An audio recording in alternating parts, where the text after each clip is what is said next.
Yahweh Bahashem, Yahweh Shah Bahashem Rakakwadash, double honors to the apostles of Great Millstone who rule well over the flock, and shalom and salutations to you brothers out here for some words of truth and sincerity. Shalom. Shalom to everybody listening. The Akim and the Agwa. Shalom. Yo, this video is gonna be through the spirit. A topic that, I woke up this morning just meditating on. And as soon as I'm done with this, I'm about to hop into the job on this plantation. But the topic is about what I seen, the truth that I seen in holding post, pretty much, man. Like holding post. Like I wanted to kind of articulate something I've seen, since I joined the camp in '08, how the Lord kind of opened my eyes to people and their mentality. Now, when I first came in this truth, it was me and a few other brothers, a few of the elders now. And one in particular, the brother Malaka Math from GMS New York camp, we used to always be next to each other holding post. And I held post. For those of y'all don't know, you should know what post is. Post is a brother on the sidelines. We watching to make sure that people don't come in between the camp and whatnot. Disrupt the camp from the sidelines. The post, the flanks, holding it down, on 34th Street where this picture was taken at. There's a lot of people walking by, at least maybe 100,000 people. I mean, easily could be 100,000, 100,000 people a day walking by. All right, 50,000, 50 to 100. But there's a lot of people out there. And, holding posts, whatever. But one thing I used to see all the time, which tested my faith, which the Lord had me go through this for a reason. Me and that brother used to be always holding posts together. Shout out to that brother. May the Lord watch over that brother. And what I would see continually, right, for at least a year and a half, was people would walk up to this camp. First of all, they be in La La Land. They in the middle of Times Square, New York, or in the middle of Midtown Manhattan, tourists staring all up at the sky and whatnot, the skyline and this, that, and the third. In La La Land. They finally made it to New York City, this main attraction. And then they just be in La La Land. And all of a sudden, they eyes will peel to us because we just, we taking up the whole corner. They can get by, but they would just lock eyes, and instantly they get like fearful. Well, that's what they facial expression would show, like their fearfulness. Like not fearful, but like, let's say like they would get angry and upset, like initially, just upon seeing all of these so-called black men standing in formation. They just be like upset, like instantly, Edomites after Edomite after Edomite who walk by, they in La La Land, and instantaneously they see us and then just lock eyes with us, because me and the brother would be on post and just lock eyes with us. And I remember feeling uncomfortable for a while, for maybe, that uncomfortable feeling is something that, hey, you don't just shake that. That got to be rooted out of you, you got to be built up to that type of thing. And I wasn't built up. I was a young man fresh in this truth. And I knew that I appreciated the truth. I knew I loved it, but I never had to have concern for what other people felt about it. So I would witness these people walking by and just screwing up their faces. They in La La Land. All of a sudden they see us over there and they just screw up their faces. They like, they tapping on each other. And you would see that from about 30, I don't know, 30 meters away. Like, let's say like 50 feet away, you would see them lock eyes with us and be like, ugh. You know what I'm saying? Without even knowing what we doing out there. They just had a natural disdain.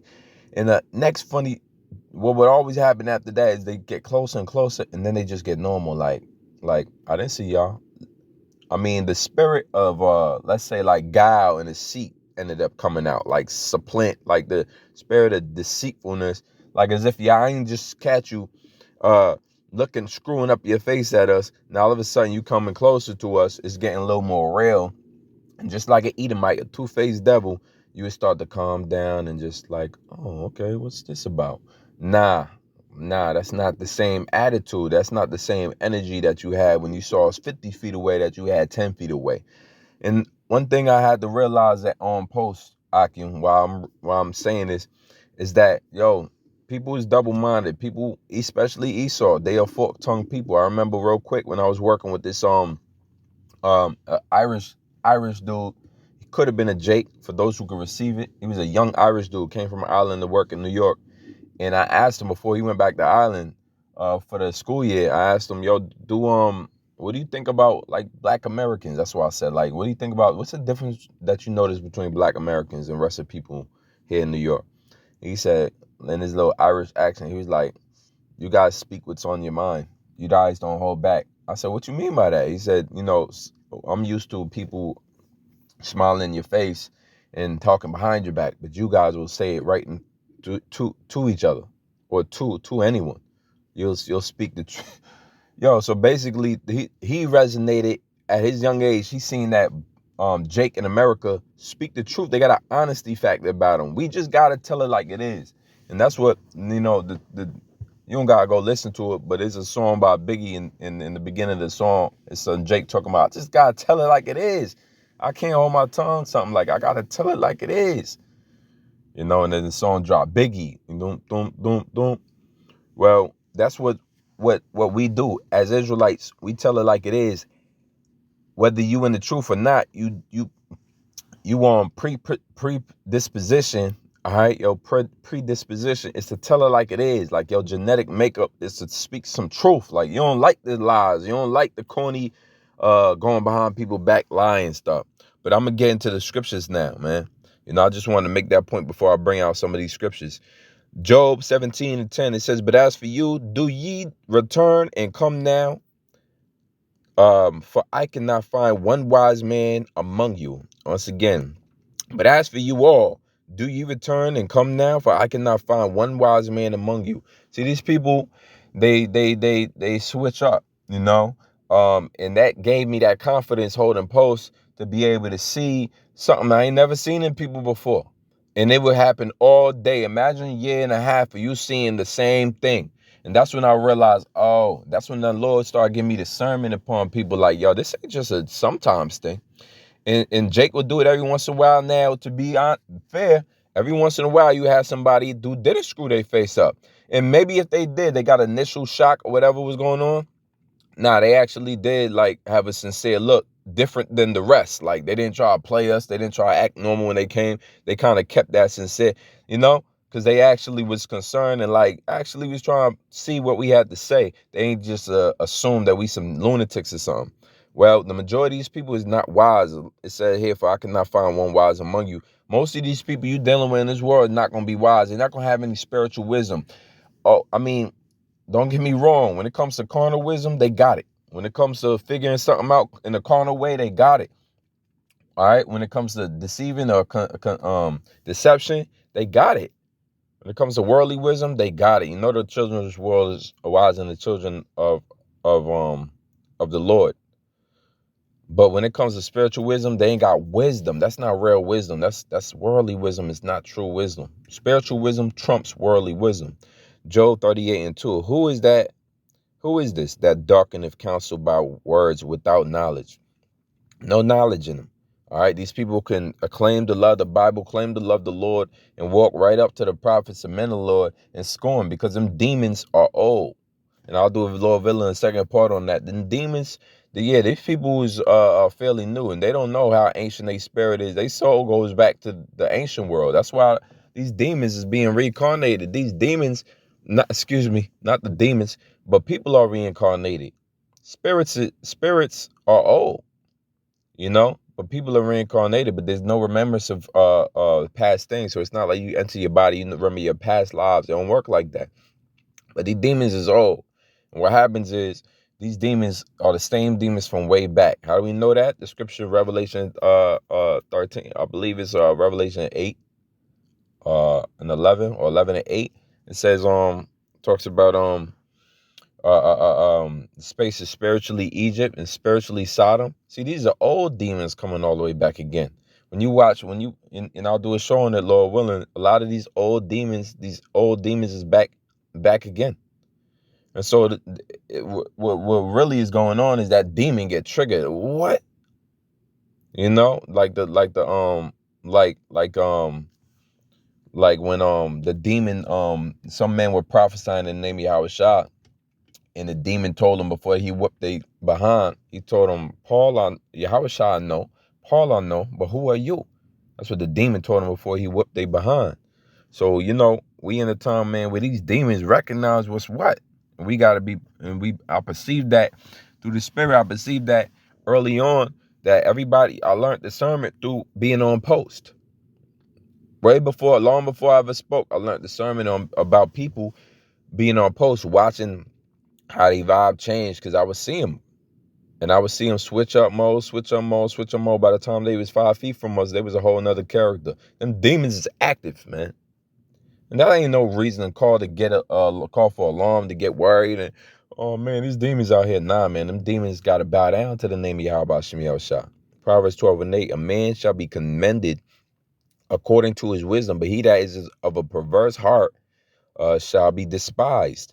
And that perversion is anything outside the temple is like profane. It's like what the word pervert mean, but in the spiritual sense is you going against the Lord. All right, you know you worthy to be condemned. All right, so the perverse man is going to be despised, hated. All right, but a man shall be commended according to his wisdom. So we're using wisdom. We gaining wisdom amongst these scriptures with these scriptures. Look at some of the presidents and look at some of the past sayings about how significant men in history would talk about the Bible. They say, I think it was Thomas Jefferson say, you know, every or Roosevelt, he said every person needs to have a basic foundation of the Bible in order to, you know, get through life. They knew it. What's wrong with the people today? All right, Proverbs 14:7. Go from the presence of a foolish man when thou perceivest not in his lips, not of knowledge. Go from the presence of a foolish man when thou perceivest not in him the lips of knowledge.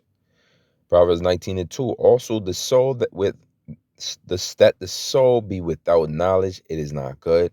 And he that hasteth with his feet sinneth. The foolishness of man perverteth his way, and the heart fretteth against the Lord. Okay. 2 Timothy 3:7. Ever learning and never able to come to the knowledge of this truth. That's these people, man. Especially you Israelites, because a lot of you Israelites are mainly was aware that Esau was doing it. But later on, you recognize Jake ain't no different. They just like they master's the devil. They father's the devil. And they'll also scorn and mock you and do all these things to you. And they ever learning. They always gaining some type of knowledge out there. Knowledge of wickedness, knowledge of evil, knowledge of ideologies and philosophies, which the Most High hateth, man. Every false way the Lord hateth. Ever learning, never able to come to the knowledge of the truth. You see that? They're going to learn all types of things out here. Go to college, get educated. I got a master's degree. I'm a doctorate. Jake professing and, you know, all type of information out here, but never able to get the knowledge of the truth. All right. 2 Peter 2:12 says, but these as brute beast. A brute beast is like a lowly beast of the field that doesn't understand and doesn't have knowledge. It said made to be taken and destroyed. So they end is destruction. You can't change a projection of the end of somebody who won't get the truth. Ultimately, if the Most High has banned you and blocked you to be without this truth in this world and just to be with your worldly wisdom, you got to make do with that. You're going to do for a period of time. But when that end come, when that judgment come, you ain't going to have no answers. You're going to be destroyed as the scriptures taken. As the scriptures say, taken and destroyed. Speak evil of things that they understand not. And that's the main thing. When they was walking up to us and I peeped for all these years on posts that these people, their initial reaction to us was like, hate it. I hate it. Oh, I heard about these guys. Never once did they say, oh, I heard about these guys. Let me see what's going on here for myself. Now, they ain't got that much understanding. You see, it says, speak evil of things they understand not. So they're going to come against you no matter what. So have discernment. Pray for discernment. Pray for the ability to see individuals for who they are. We ain't got to group everybody, But guess what? This Lord group everybody when it comes to judgment, because we all had to go through captivity under our oppressors.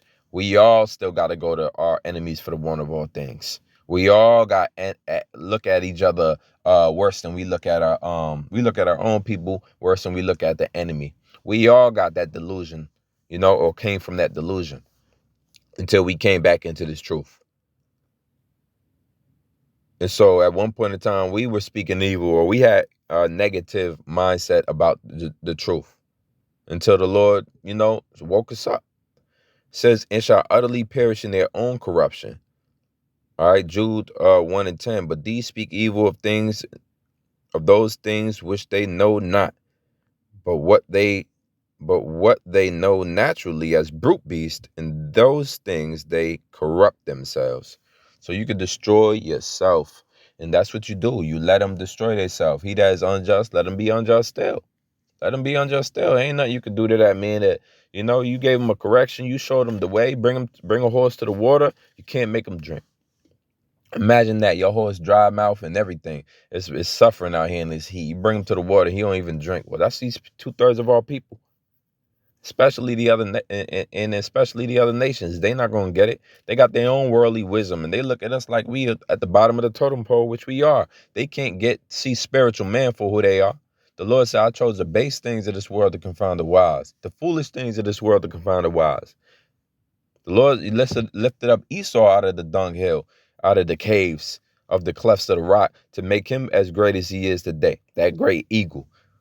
All right, and it's only going to took him out just to bring him up and just to bring him back down again. The ways of the Most High is hard to be understood by these people. They think it's about the genetic. We're genetically advanced. They prideful as hell. All right, little did you know, you set for destruction. There's nothing you could do as an Edomite. You can't even cry enough and plead to the Lord. There's no repentance for Esau. The Lord said, I love Jacob and I hated Esau. So I don't want to hear none of that, man. So they could walk up. Hey, for the brothers, as you going through experiencing that for the first time, and you got to deal with people's family members, anybody screwing up their face. Like when you come around, I don't have people say, "Here come the devil." Family members, when I walked up in the area. So, hey, look, man, these are things you gotta go through. Let the words confound them. You ain't even gotta actually say nothing to these people, except for what you already said. You could play the Clark Kent role with them. Hell, I done told people I was Muslim. I don't know nothing about that. So just so I can, because they ain't got nothing for you, man. These people, man, they switch up on you. So all right, so Lord willing, I'm gonna get to what I gotta do. Lord willing, this video is edifying. Till next time, shalom.